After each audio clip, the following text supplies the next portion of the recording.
Okay mga boy, good morning mga boy. Okay, maraming salamat kay Sir Jake Carusi na binigyan tayo ng pagkakataon na maisama yung ating pet update video sa kanyang vlog regarding sa Grotto Pet Market. Okay mga boy, papakilala tayo. Apat na puppies, isa doon, hindi po si Chu. Okay, ito na po sila. You know, yan mga boy. Ito pala si Rada. Yan, si Rada. Isang Shih Tzu, female, small type, licensed pet, updated deworming. Yan. 2 months and a half, 6,000 po tayo. Choco liver mga boy. Male, Shih Tzu, yan. Small type, licensed pet, updated deworming mga boy. Yan. Ito po si Rado, 6,000.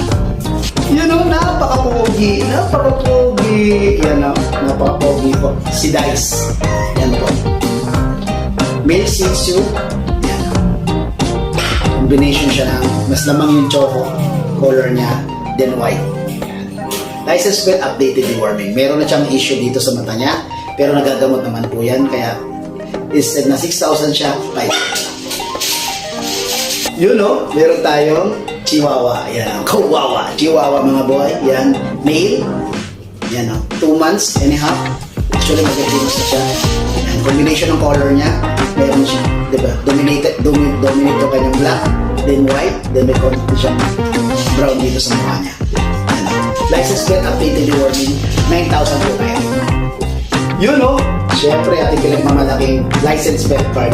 4 sila, kaya 4 sa piraso ito. Unahin, nakita natin ito, sample. Ito yung kay Rudo. Mas Rudo po yung ating chocolate. Yan, syempre may resibo mga boy. Then, information. Then, deworming. Then, syempre negotiable pa yung mga yan. Basta sabihin nyo lang, subscriber and follower tayo ni Sir Jake. Okay, ito yung ating cellphone number, 0943-911-9745. Syempre, ang asking kennel natin, please, follow na rin po tayo. Tagayan ng Karawakan po ako. Ito po yung proper picture ko sa FB account ko. Okay mga boy, maraming salamat po sa mga sumuporta sa atin.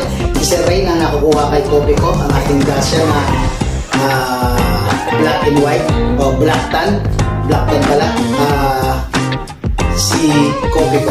Okay, then syempre ang ating si Oreo naman, yung double natin siya, male, nakuha naman ni Ma'am Stephanie. At maraming salamat kay Sir Jake ulit. Then please subscribe and follow yung kanyang FB account and yung kanyang YouTube channel. Okay mga boy, maraming salamat and peace.